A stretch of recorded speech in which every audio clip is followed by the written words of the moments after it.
Buenos días, hermano. En esta mañana le doy gracias a Dios por estar compartiendo la palabra de Dios. Estamos en el Salmo 40, a partir del versículo 1, y voy a estar leyéndolo. Pacientemente esperé a Jehová y se inclinó a mí y oyó mi clamor, y me hizo sacar del pozo de la desesperación, del lodo cenagoso. Puso mis pies sobre peñas y enderezó mis pasos. Puso luego en mi boca cántico nuevo, alabanza a nuestro Dios. Verán esto muchos y temerán y confiarán en Jehová. Bienaventurado el hombre que puso en Jehová su confianza. Él es fiel a nuestras vidas. Nuestra confianza está puesta en Él. Le doy gracias al Señor porque Él está en nuestros corazones. Bendice a cada uno de los hermanos en esta mañana, bendice los hogares. Sabemos que estamos pasando por pruebas duras, pero confiamos firmemente en el Señor. Sabemos que Él tiene una respuesta para nuestra vida. Nunca cambiaré mis raíces, nunca cambiaré mis principios, porque confío en Él. Sé dónde estoy, porque Él tiene una respuesta para cada una de nuestras necesidades. Bendice a cada uno de los hermanos en sus hogares. Amén. Gloria a Dios. Te alabamos, Padre.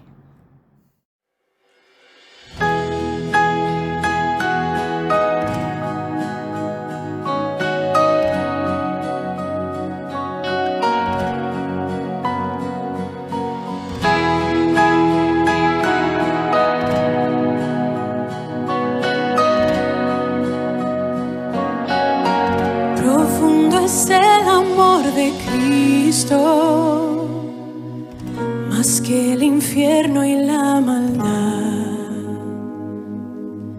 Dejó su trono y su gloria para traernos hacia Él. Más ancho es el amor de Cristo que el foso que nos separó. Me alcanzó en mis tinieblas, solo en Él hay salvación. Más profundo que el mar, más allá del cielo está tu amor, me bastará. Más fuerte es el amor de Cristo que mi enemigo más feroz.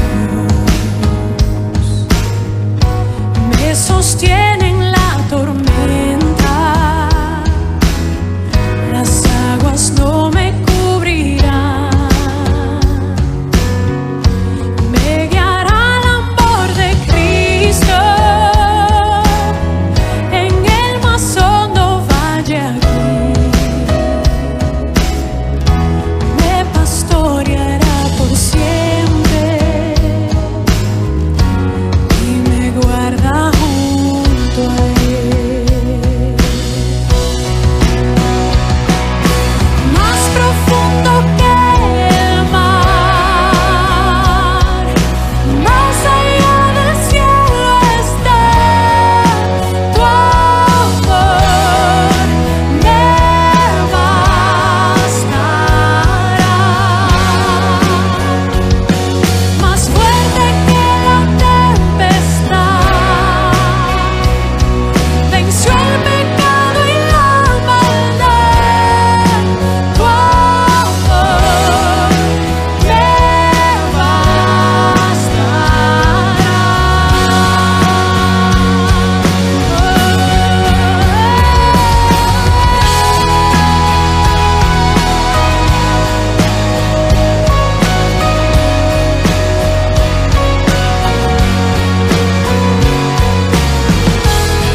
más cerca estoy del fin. Disfrutaré su amor por siempre. Ante su trono estaré. Me llenará el amor de Cristo. Al su rostro contemplar, yo le amaré por siempre. Su alabanza cantaré. Su alabanza cantaré. Su alabanza cantaré. Su alabanza cantaré.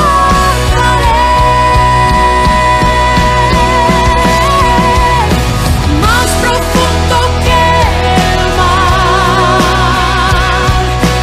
más allá del cielo estoy. Oh, oh, me bastará.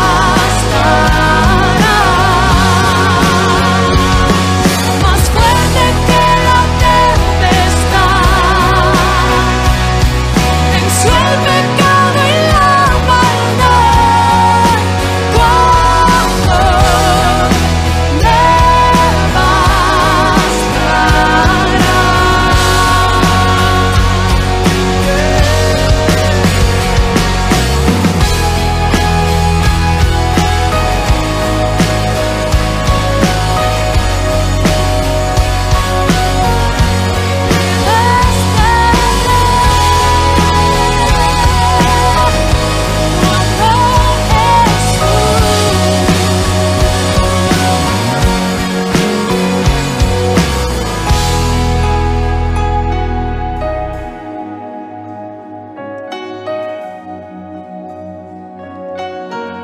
suficientes para mí.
encuentro. Vamos a orar pidiéndole a Dios su bendición.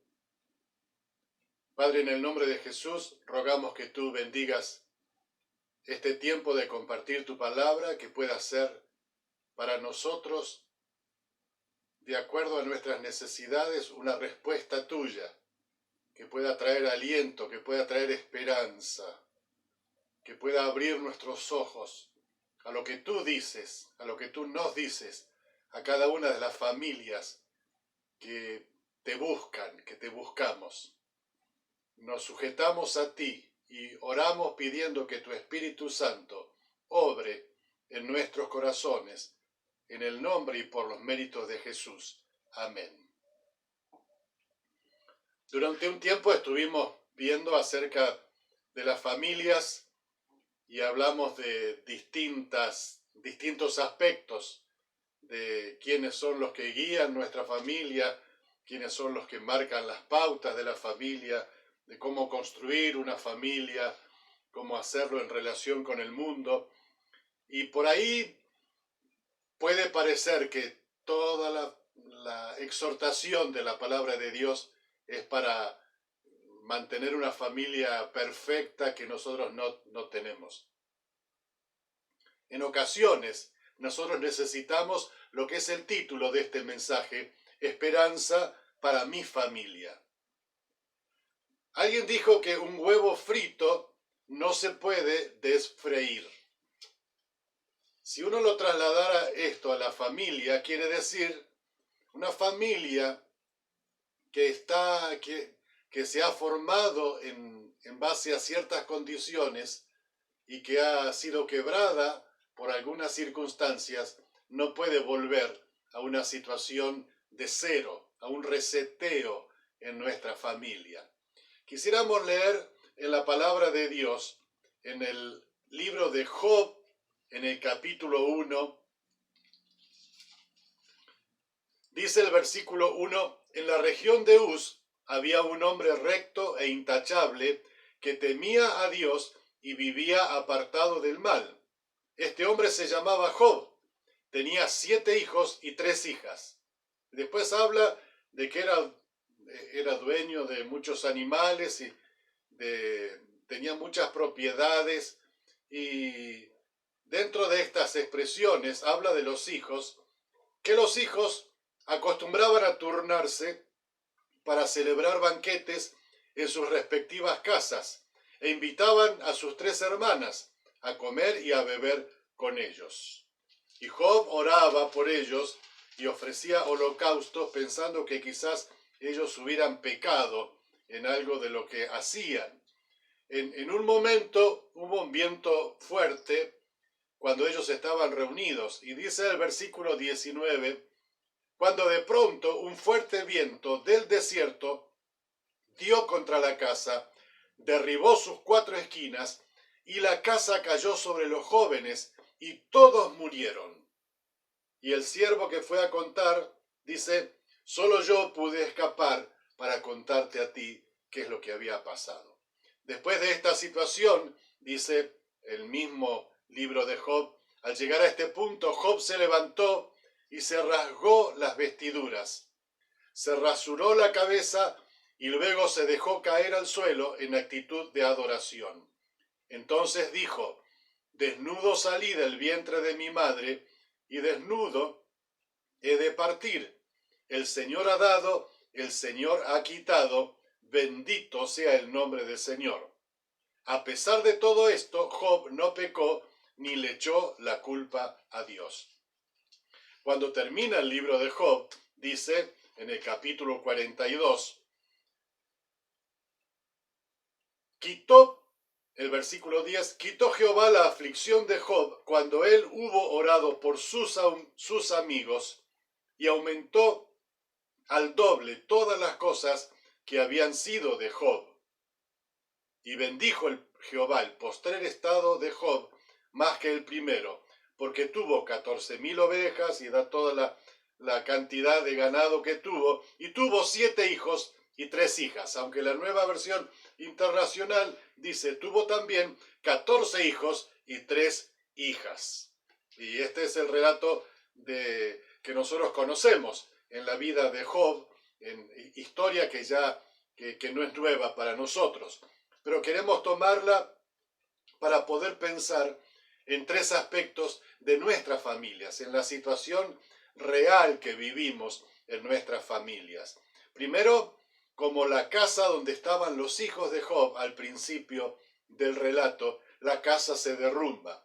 Hay ocasiones en nuestra vida que nuestra familia se derrumba, que sopla el viento sobre las cuatro esquinas. Uno podría pensar en esta relación de las esquinas como si en cada una de las esquinas, con algún distanciamiento, tenemos al esposo, a la esposa, a un hijo, a otro hijo, y que forman el conjunto dentro de la familia, de una familia tipo, de el contenido o el conjunto de integrantes de la familia. Y pensamos en el viento que sopló sobre la casa y que derrumbó las cuatro esquinas. En ocasiones en nuestras vidas, el viento, como dijo Jesús también en Mateo capítulo 7, el viento, la lluvia, los ríos que golpean contra la casa. En ocasiones golpean sobre el esposo, sobre la esposa, sobre un hijo, sobre otro hijo, sobre estos pilares de los cuales hemos hablado en otro momento. Y entonces los padres de familia no mantienen un vínculo de sujeción, como decía Pablo a los Efesios, a sujeción al Señor, aun cuando pudieron haber tenido en la ceremonia de casamiento la petición de la bendición de Dios, después no siguen la palabra de Dios, no la obedecen. En ocasiones la esposa no respeta al esposo, en otras ocasiones el esposo no ama a la esposa. Hay situaciones de violencia, de agresión, de lo que algunas cosas que para nosotros son nuevas en cuanto a alguna terminología, que dicen violencia intrafamiliar, donde el padre agrede verbalmente, físicamente a la esposa y a los hijos, donde la esposa puede también dejar de lado aquellas cuestiones que ella tiene como tareas para hacer y cuidado para su esposo, y donde los hijos no obedecen a los padres, donde los padres provocan la ira de los hijos, los exasperan, como decía también el apóstol Pablo a los Efesios. Estas son las situaciones que interpretamos como los vientos. Un viento de adulterio del esposo. En esta época quizás podría ser también, quizás no físico literal, pero sí de pornografía. Un viento de golpeadores y peleadores. Un viento fuerte que sopla sobre alguno de los esposos que son indiferentes o ajenos a la vida del hogar y a sus responsabilidades. El viento de las corrientes nuevas que golpean sobre los hijos y que los llevan a pensar en distintas ideas o ideologías de género que no corresponden a Dios. Estos son los vientos. Y queremos hablar a estos hogares, a los hogares que han sufrido la caída o la ruptura, la debilidad de alguna de sus esquinas. ¿Es este el caso tuyo? ¿Es el caso de tu familia? Puede que ha sido ocasional, puede que sea permanente. ¿Es el caso en este momento de alguna de estas situaciones? Que nosotros decimos, es como cuando me ha pasado como con el dentífrico, fui a lavarme los dientes y apreté el dentífrico, apreté el pomo, salió más dentífrico del que necesitaba, pero no lo puedo volver atrás. Hay momentos en nuestra vida donde no podemos volver atrás, no podemos desfreír el huevo, como decíamos al principio, y se han debilitado, se han resquebrajado, se han quebrado situaciones, relaciones en mi familia. Bueno, un poco pasó en las Torres Gemelas en el 2001, cuando aquellos aviones terroristas las chocaron, el calor del combustible quemado debilitaron las columnas y el mismo peso de las torres hizo que se diera toda la estructura y cayeran las dos, produciendo la muerte de 2.753 personas. Quizás en nuestra situación nosotros tenemos alguna de estas casas que se derrumba. Estamos hablando para personas que tenemos familias quebrantadas, familias enfermas, familias rajadas. Y la primera cosa es esta, cuando la casa se derrumba. Pero la segunda es cuando la casa se cuestiona. Y el libro de Job es un libro de cuestionamiento, de preguntas, de inquietudes. Versículo 20 que nosotros leíamos, lo vemos a Job doblándose delante de Dios, él postrándose en una situación de duelo, de dolor por lo que había pasado con sus hijos, con todos ellos en un solo momento, y se quiebra y se vuelca en adoración a Dios. Pero comienza una serie de preguntas.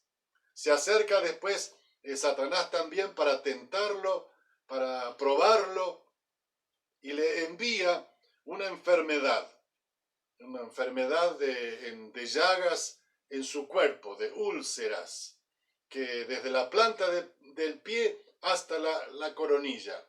Y dice que Job se rascaba con un pedazo de teja constantemente. Si fuera Jeremías, el libro del profeta Jeremías en el capítulo 18, cuando habla de Jeremías yendo a la casa del alfarero, nosotros diríamos, Dios puede tomar nuestras vidas quebradas y darnos otra oportunidad, haciéndola mientras estamos sobre el torno del alfarero. Pero acá, esta representación del pedazo de ladrillo o de teja habla de una casa destruida, caída, que ya ha sido cocinada y que tiene simplemente los pedazos y eso lo usa para rascarse. Y uno se pregunta, ¿y dónde estuvo Dios cuando vino el viento y cayó sobre la casa?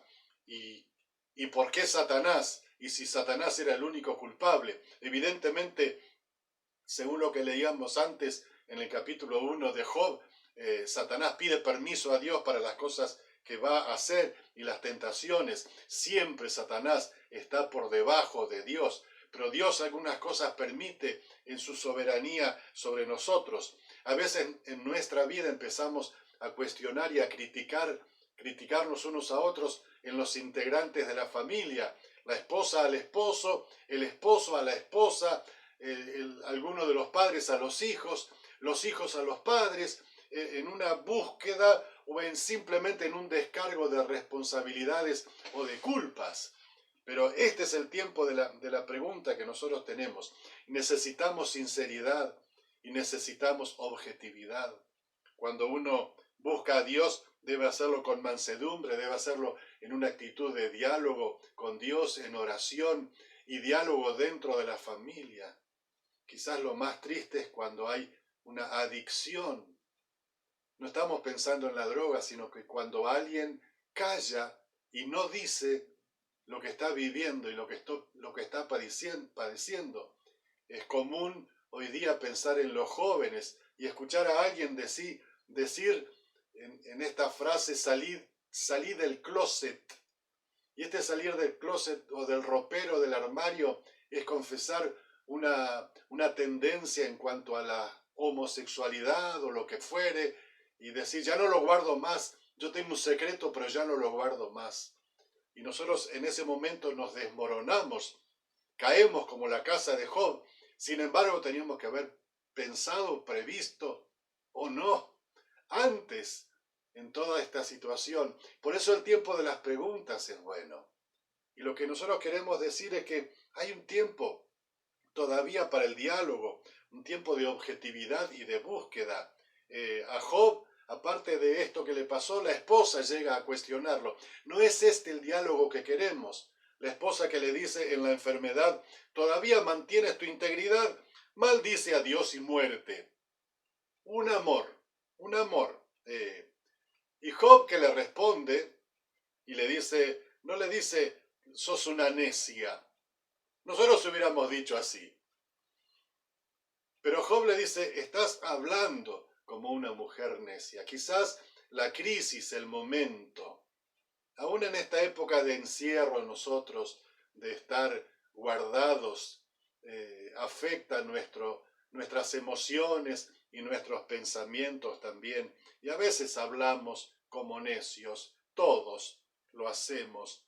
Y los amigos de Job que llegaron en un momento se pararon lejos, estuvieron 7 días mirándolo a Job, porque Job estaba fuera de la ciudad, estaba en el basural donde quemaban las cosas sobre ceniza y rascándose con esa teja. Y Dios tiene que decirle todavía al final, en el capítulo 42, a los amigos de Job, ustedes no hablaron la verdad acerca de mí, dice Dios. Por eso es que tiene que haber una búsqueda. Y esta es la casa que se cuestiona. Pero la idea final, tercera, es que la casa se reconstruye y comienza con lo que nosotros leíamos en el capítulo 1, versículo 20. Comienza la reconstrucción cuando Job se inclina delante de Dios y busca a Dios. No hay una fórmula para decir, hago 1, 2, 3 y se solucionan todos los problemas de mi casa. El huevo frito no se vuelve a desfreír, el dentífrico no vuelve a entrar en el pomo. Nuestra familia puede sufrir consecuencias que no van a volver a ser exactamente las de antes. Pero sí podemos nosotros hacer algo. Yo propongo 3 ideas y es simplemente una proposición con la letra E para que podamos recordarla.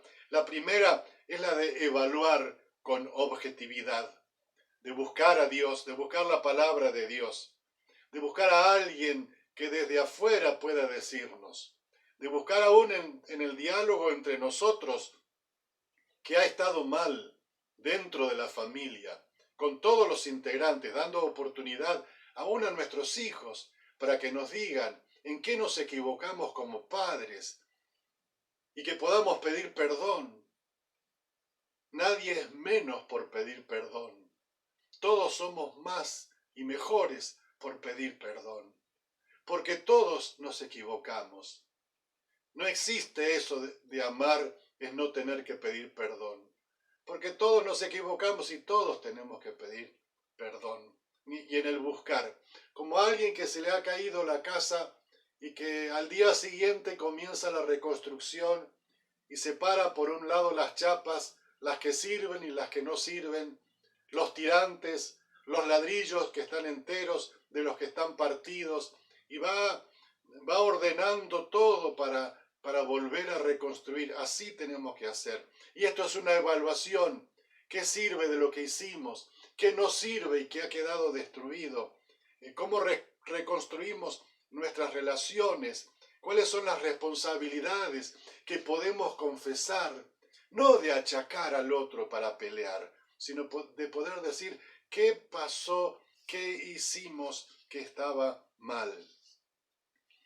Cuando estaba pensando en esto, digo, Señor, ¿no hay un pasaje en la Biblia que hable de una familia que esté mal?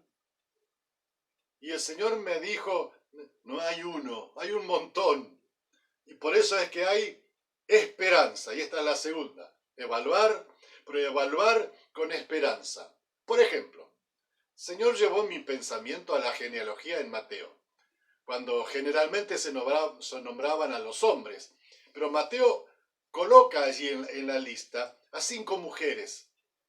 La última es María. De esta lista de aquellos ascendientes de Jesús, según la carne. Y encontramos entre estas 5 Marías, entre estas 5 mujeres, algunas bastante inusuales. Yo digo, a mí no me gustaría tener en mi familia una prostituta. Sin embargo, Jesús la tuvo. Sus ascendientes, Tamar, que era cananita, se disfraza de prostituta para seducir a Judá, que era su suegro. Tamar había quedado viuda y su suegro no le había proporcionado, según la ley de aquella época, a quien pudiera ser su esposo. Y se disfraza de prostituta. y engaña a Judá, y ustedes conocen la historia. Y está en el nombre de los ascendientes de Jesús. Dentro de los nombres está Rahab, que era gentil, allí en Jericó, recuerdan. También prostituta. Esta Rahab fue la que ayudó a los espías, pero que llegó a ser madre de Booz. Y esta madre de Booz fue la que nos trae en la descendencia también a Jesús. Está Ruth, que la acabamos de nombrar también, porque fue esposa de Booz.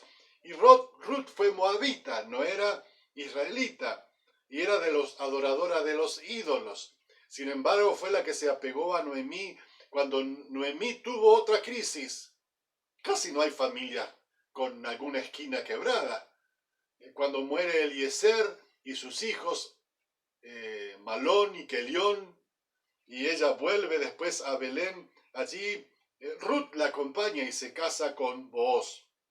Está la historia de Betsabé, que nombraba Mauro el otro día también. Bueno, Betsabé, la mujer de Urías, que comete adulterio con David.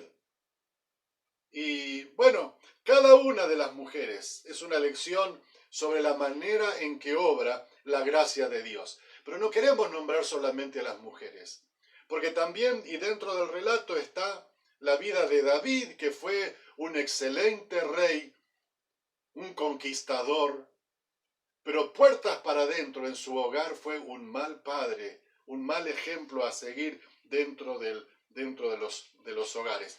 No es esto una licencia para que nosotros pequemos y digamos, todo está mal y un montón de gente hizo muchas cosas mal. La idea es decir, hay esperanza, porque hubo en las familias que Dios trabajó allí. Podemos tener expectativas nosotros en nuestra familia de que nuestra familia mejore. No es aquella que decía, yo me casé esperando que... Alguien dijo que el matrimonio es algo así. Ella se casa esperando que él cambie y él se casa esperando que ella nunca cambie. O al revés. Es como estaba un sapo en el diván del psicólogo y al lado tenía la princesa vestida de princesa pero con cara de enojada. Y entonces el sapo le dice al psicólogo, ella me conoció así como sapo, dice, yo no puedo hacerme cargo de sus expectativas. Bueno, Dios puede hacer una transformación. 1 Corintios 6 habla de Pablo a los corintios y les dice, algunos de ustedes eran adúlteros, idólatras, homosexuales, fornicarios, etcétera, borrachos, estafadores, ladrones, una joya.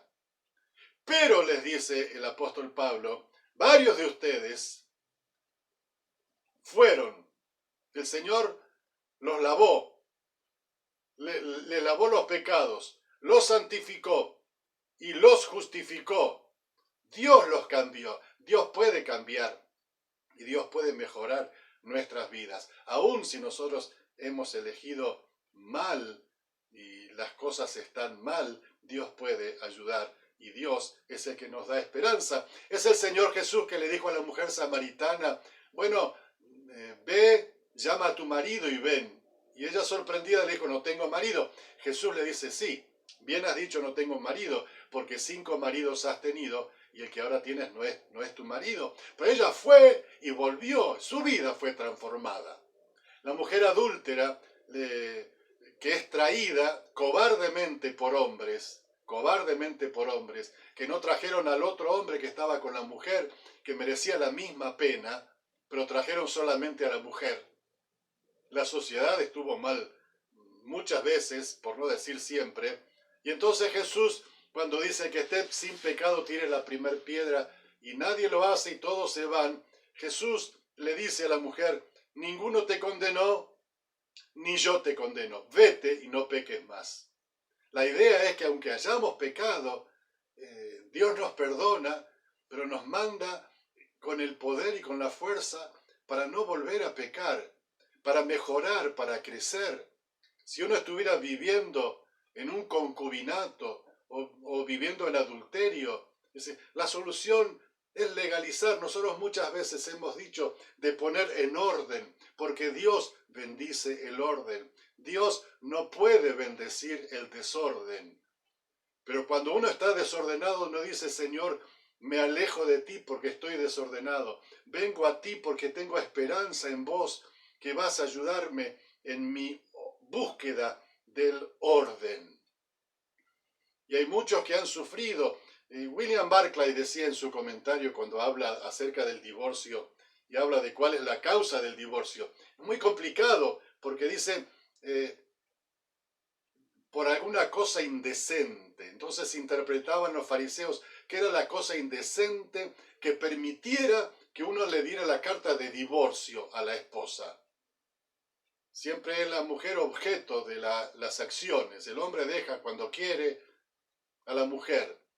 Y el Señor presenta allí y dice, bueno, si es por fornicación, por adulterio, siempre hablando de que el divorcio no es bueno, pero a veces es peor el mantener una relación de hombre golpeador, abusivo. Y entonces Barclay decía, yo no creo que sea la idea de Dios que uno tenga que andar arrastrándose todo el tiempo por la vida, sino que Dios tiene una expectativa y una esperanza de librarnos de esa carga, y Él nos da otra oportunidad. Así como le da la oportunidad a alguien que ha fallado en su trabajo, a alguien que ha fallado en otras áreas de la vida, también a alguien que ha quebrado en su familia. Y estas las opciones, aun cuando las esquinas se nos hayan caído y quebrado. Bueno, Dios tiene nos da la oportunidad a nosotros. Este es el mensaje, que evaluemos, que nosotros podamos tener esperanza y que nos entreguemos. Esta entrega a buscar lo que Dios puede darnos. Cuando lo hizo Job, dice, Dios le dio otros hijos. Alguna versión dice 7 hijos, otro dice 14 hijos. Que me gustaba es la expresión en cuanto a las hijas. Tuvo 3 hijas mujeres, a las que llamó Paloma, Canela y Linda. Puede que nuestra situación sea en nuestra familia de estar solos, individualmente. Puede que en nuestra familia estemos solos como matrimonio, con hijos o sin hijos.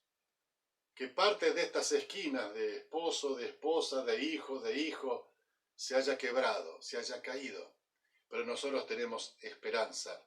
Y la búsqueda es buscar a Dios para lo que Dios quiere darnos. Porque hay esperanza. No hubo una familia que nunca hubiera pecado, ningún integrante de la familia.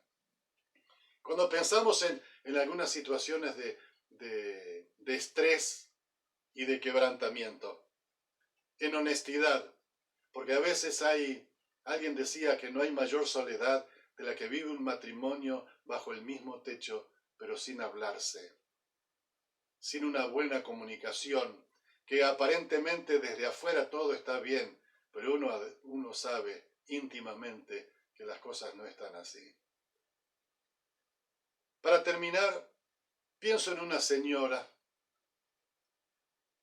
En su matrimonio, al inicio del matrimonio, adoptó esta señora a su cuñada, a la hermana de su esposo, para que venga a vivir con ellos, de la misma edad más o menos, pero para que venga a vivir con ellos. Porque el suegro de esta señora resulta que había quedado viudo y que se volvía a casar y le dijo a la hija, andate porque yo quiero, al formar mi familia, estar solo con mi esposa.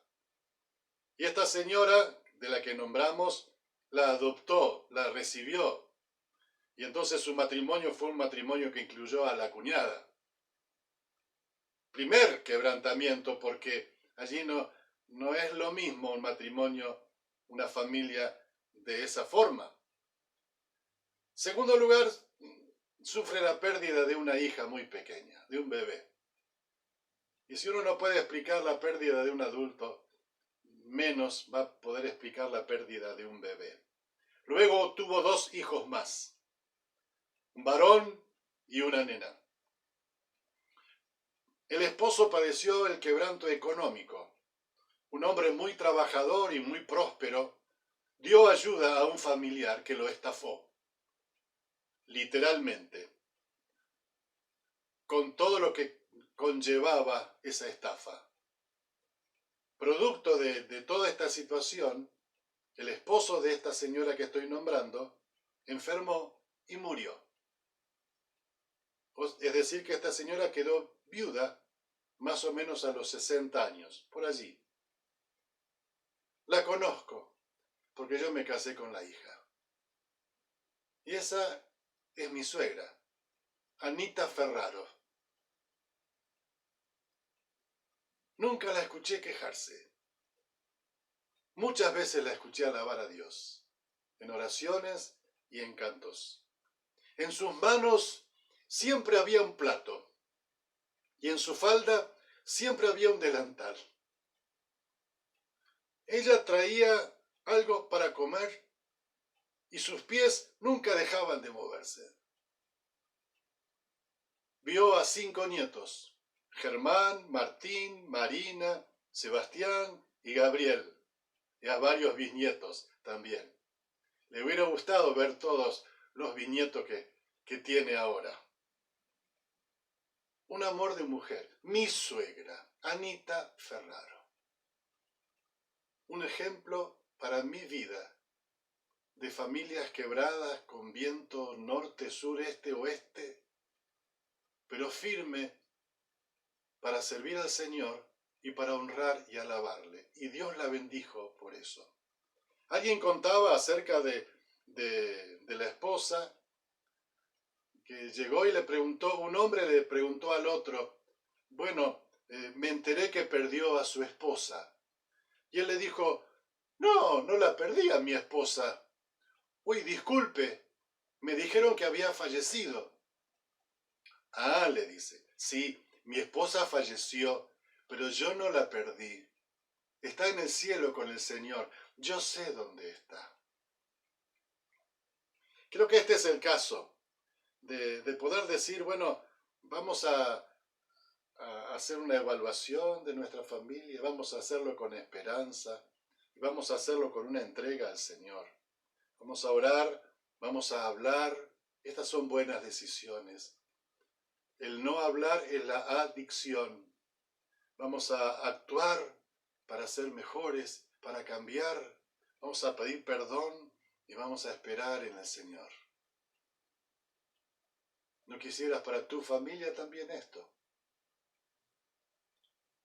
Padre, en el nombre de Jesús pedimos que tú bendigas a nuestra familia, que si hemos vivido alguna situación de ruptura, de caída, si alguna de las esquinas de nuestra casa se han fracturado, que podamos evaluar dónde estamos, podamos encontrar la esperanza en ti para empezar, para continuar, porque no empezamos de cero, pero que podamos continuar y mejorar nuestra vida, teniéndote como líder, como dueño, como sustentador y como constructor o reconstructor de nuestras vidas y familias.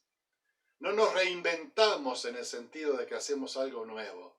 Buscamos lo que tu palabra dice, tomando los materiales con los cuales tú nos has creado y los materiales que tú ofreces nuevos para una vida de adoración a ti y de familia feliz en el orden que tú lo has establecido, de poder hacerlo con una mirada no puesta en el egoísmo, sino mirada puesta en aquellos que vienen después de nosotros, nuestros hijos, nuestros nietos, vecinos, alguien que podamos tener para bendecir también. En el nombre de Cristo Jesús. Amén.